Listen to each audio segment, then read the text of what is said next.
All right, it's fight week. I'm here with Drakkar Klose. He's got a big fight coming up here against Marc Diakiese. Drakkar, first off, this matchup coming together, were you a little surprised that they pitted you both together? Because you guys are both kind of prospects on the come up.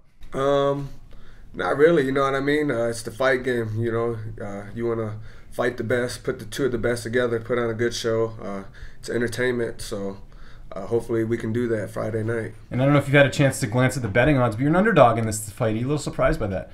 That's good, you know. Yeah. Have all my family put the money on me so we can make a little extra, you know. So yeah. That's good. Is this the first time you've been an underdog in a fight before? Because it seems like you're usually favored. Be honest, I don't look at like the odds or anything like that. But you know, it is what it is. For sure. How did this matchup sort of come together? Did the UFC give you this matchup, or is this a fight you wanted? How did this sort of come together? I was just looking for a fight because it's been 6 months since my last fight, and I went to Buffalo with Mike, and I was talking to Sean Shelby out there. Then a week later, he gave me Diakiese or whatever, Dia Cocksucker, or whatever his name is. So, yeah. Let's talk about that. There's been a little bit of trash talk here and there. Do you feel like he's not respecting you? He's not sort of giving you the time of day as far as you as an opponent? I don't think he is, but he's in for a rude awakening coming Friday, you know.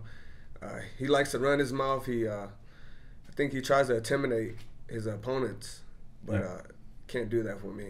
And the UFC obviously has a lot invested in him. He's an international guy. He's got an undefeated record. You sort of look at this as the UFC kind of wants him to win just because of the international appeal. That's good because that's all the pressure on him. I have no pressure, you know. Yeah. If he's expected to win, he better go out there and do it. If not, you know, give me all the praise after I beat him. I saw in your interview with Jason Floyd, you talked about your UFC debut and how you weren't nervous during the fight, but you were nervous during the weigh-ins. Do you think that's going to happen this time? No, I don't think so. You know, first time weighing in, you know, something like that with a lot of people. Hopefully not. I don't think so. And is this the first time you've had an opponent where there's been a bit of bad blood going into a fight? No. I grew up wrestling. I wrestled my whole life, so I'd always get into it with my opponents during wrestling matches and stuff like that. So it's nothing new. And were you familiar with him as an opponent, or did you sort of have to look him up after as far as you know what he brings as an opponent? I didn't know anything about him. So like once they gave me the name, I just looked him up. I only watched like a minute of film on him. Just a flashy guy. I want to be MVP. Yeah. So. Do you feel like he hasn't really fought the level of guys to get that record he has? No. And I've been training with the best for the last 4 years. You know what I mean? I've had that pressure. He hasn't. You know, he's just now coming over to America to train with the guys. You know, so I've been experienced this for the last 4 years. Yeah, and let's talk about that. You obviously have a great wrestling background. You've been in those high pressure situations before. Do you feel like that experience is going to carry over well in this fight? Yeah, it is. I think just doing it over and over, you know, my confidence is high right now. So when I go in there, it's gonna be a good time. Let's talk about your training camp. You train at a great gym, the MMA Lab. Who are some of your main training partners helping you get ready for this fight? Benson Henderson, David Machad, Michael Delatorre, Tim. Pretty much the lab. You know, we're a family over there. Everyone helps each other out. Yeah. So. And how much of a leader in the room is Benson now? He's sort of, I mean, he's obviously still fighting, but it seems like he's really transitioned well into more of like a mentor coaching role for the lab. He's still a leader, you know what I mean? He's always going to be our leader. You know, that's one of the reasons why I wanted to come to the lab, and one of the reasons I started fighting is because of him. Yeah. Like, I look up to him a lot. Everything that he does, you know, I try to do it better, you know, so. Now I'm up in Canada, and a guy that used to train at the lab is Mitch Clarke, and I noticed you kind of called him out on Twitter a little bit before this Diakiese matchup happened. What was sort of the reason for that?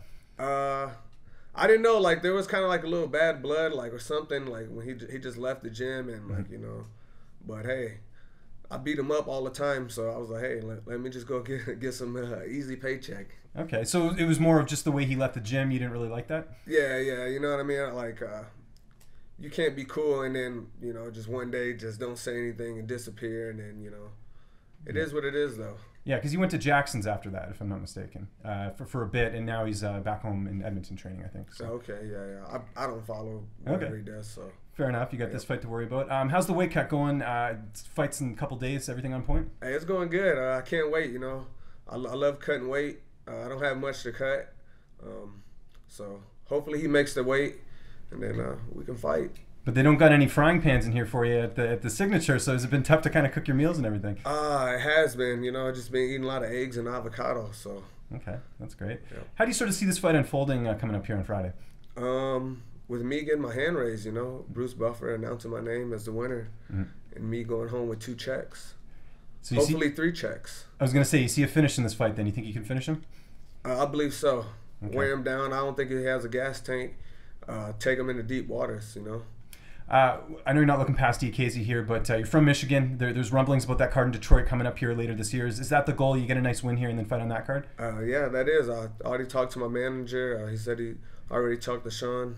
So hopefully that happens. Hopefully I can get one more fight and then fight in Michigan by the end of the year. So. And there's another Michigan guy in this card who just got signed, Cody Stamen. How cool is it to have a couple of you guys representing during International Fight Week? That's awesome. Michigan. We're starting to get a lot more people in the UFC. Hopefully it opens up eyes to people, the UFC reps and all that to look into Michigan and get more guys out of Michigan. And Diakiese is a pretty big name. Where do you feel like a win sort of puts you, and who do you sort of want to fight after this? Beating Diakiese, he has all his hype. Yeah. Hopefully I take it from him. They push me. I really don't have anyone in mind, After I win, ask me that question. Fair enough. Sounds good. Always a pleasure, Drakkar. Where can people get a hold of you on social media? If you got any sponsors, anything like that, man, the floor is yours. You can find me at Drakkar Klose for my Instagram, my Twitter, and my Facebook page. I want to give a thanks to the MMA Lab, all my brothers that helped me prepare for this fight. Thank you, BRT, to sponsor in Michigan. They helped me a lot. And just make sure you tune in this Friday. It's going to be fireworks.